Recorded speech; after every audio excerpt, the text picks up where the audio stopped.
Do you know a narcissist who's perpetually playing the victim role? Someone who hates everyone in the world, or at least a whole bunch of people, mostly those who are different than him or her, because somehow these people are the cause for this person's misery? Have you noticed that often these particular narcissists seem to be completely alone in the world? They have no regular source of supply, and they just seem to be taking out their hateful energy on the world at large. Or they have a regular source of supply, but it's just not quite enough for them. They can't take responsibility for their own problems, so they blame everyone else. A lot of times they've lost their ability to get or maintain supply. Friends and family members have just had enough, and so one by one they begin to abandon the narcissist, taking supply with them. Maybe they get older and lose their looks, or they become so self-involved they forget how to do the whole love bombing thing, or any combination or a number of other things. But they need narcissistic supply to continue to exist. So what do they do then? What happens when the narcissist can no longer obtain supply? Do they become a real person, or do they kind of lose it? What can you expect? Well, the sad truth is you're probably going to see a narcissistic collapse when this happens. It's a crisis, a narcissistic crisis. Whatever the label is, it's a big problem, and not just for the narcissist, but for everyone around them. Sometimes a narcissist loses his or her ability to obtain adequate sources of narcissistic supply. This can happen when the narcissist's family and friends have just had enough, and one by one they slowly abandon the narcissist. Or in some cases, the narcissist loses their ability to attract new supply because they get older, they lose their looks, or they become so self-involved that they forget how to do the whole love bombing thing effectively, or any combination of these things and many other things. This is what we call a collapsed narcissist. Now, the difference between someone who is a narcissist in collapse and someone who is a victim of a smear campaign is, number one, the victim of a smear campaign who is a survivor of narcissistic abuse is not going to actively try to hurt other people. They're not going to require supply from other people in the same way that a narcissist would. A victim or a survivor of narcissistic abuse is generally someone who's a very kind-hearted person and who doesn't try to use people to their advantage.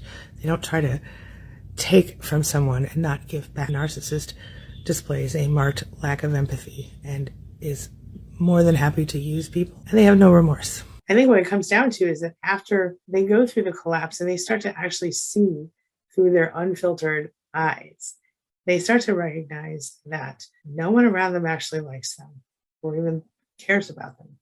People are just scared of them or feel obligated to them. And when this process begins to take hold, the narcissist can no longer pretend.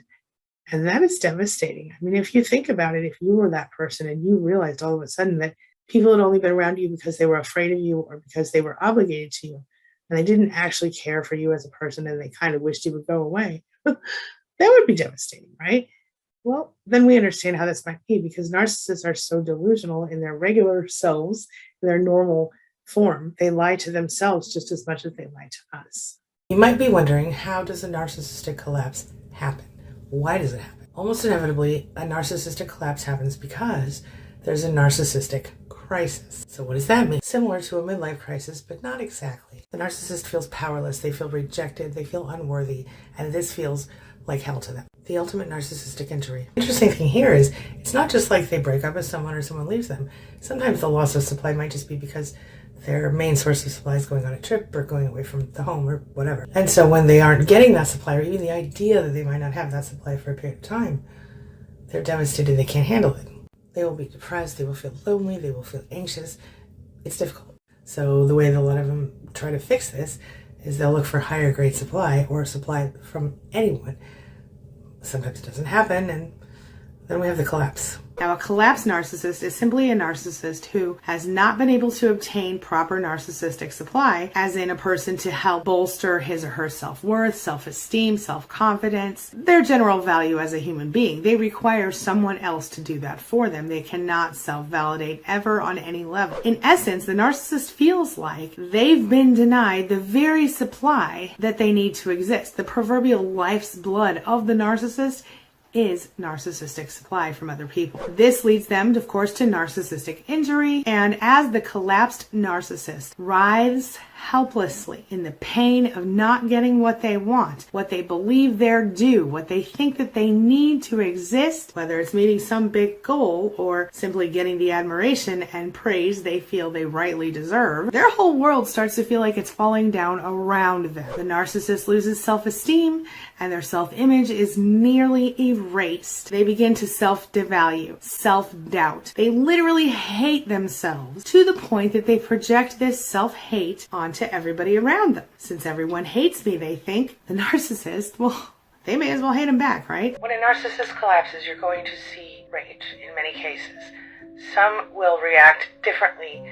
Some will cry, some will throw fits, but all of them will react in a way that you might call a little intense. They also have a desperate need for narcissistic supply. When they lose the ability to get that supply, they collapse, and at that time, you're going to see that when they don't receive that external validation, they're going to start to look for other ways to kind of hold up that false self.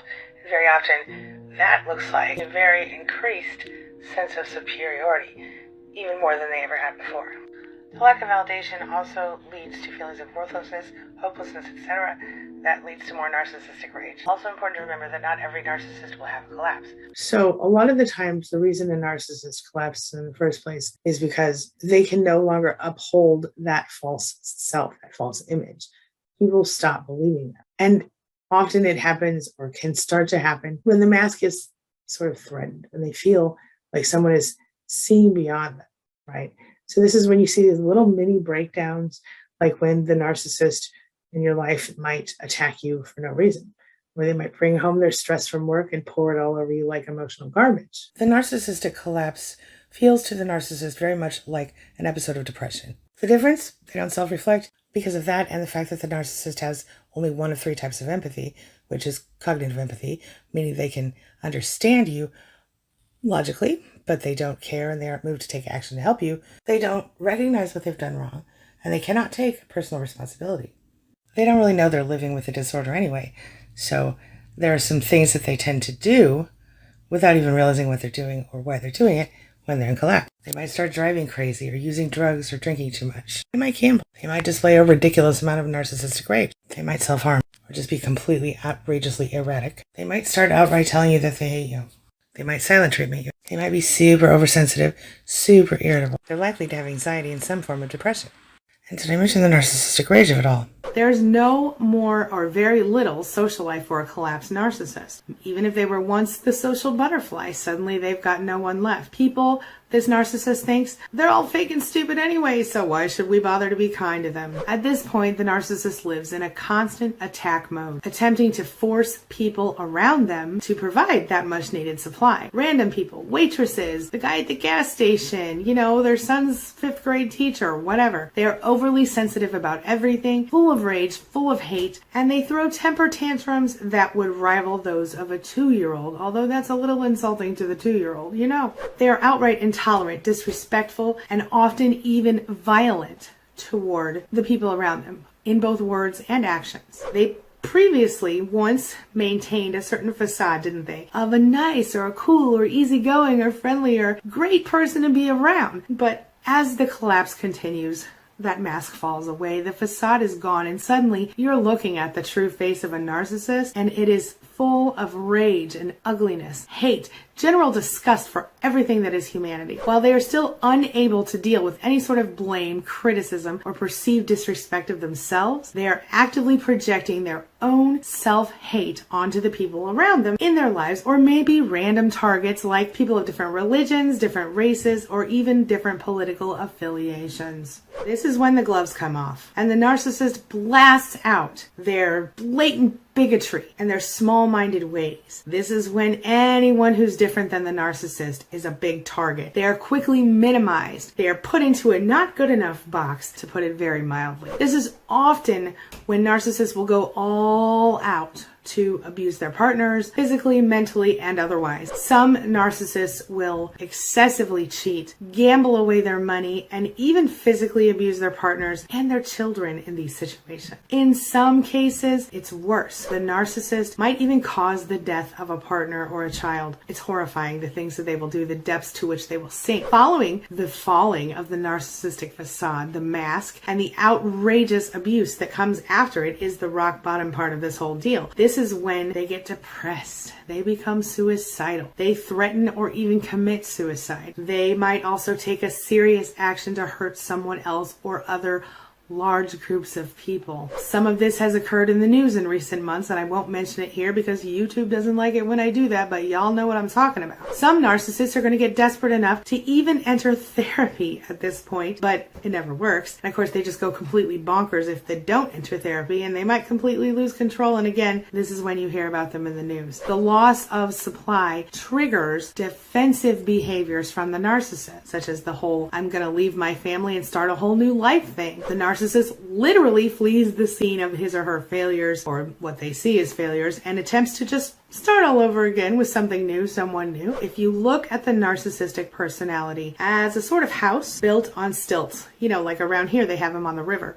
They have these homes built up on sticks, almost stilts. Imagine that the lack of narcissistic supply is kind of like a big strong wind that comes through and knocks those houses down right into the river. The narcissist then has two choices. They can try to become a whole person and develop real coping skills, rebuild the house as it were, and in some cases obtain new supply. Or they can stay in that collapsed position and from it poison everything and everyone around them in their world. What do you think they're going to do? So back to the house metaphor, the narcissist could burn down all the other houses around them in order to take revenge on everything and everyone else who, in their minds, caused this to happen to them, caused the big strong wind to come through. What it all comes down to is that regardless of the reason for the narcissistic collapse, the narcissist blames everything and everyone except him or herself for this collapse. The narcissist must believe ultimately that they are the victim and that nothing is their fault. If you're stuck now with a collapsed narcissist, there's one escape and you know what it is. You've got to leave. You've got to never look back. You have to go no contact and you have to resist the urge to try to help them because they are unhelpable. If that was a word, I don't know. I just made it up for you. They won't be helped. So when a narcissist is in collapse, it's usually because of their own dependence on narcissistic supply. They depend on the people around them for validation, for their own identity. And even though it might appear that the narcissist has a whole big personality, the truth is they very often don't have much of a personality at all without the people around them, without their sources of supply.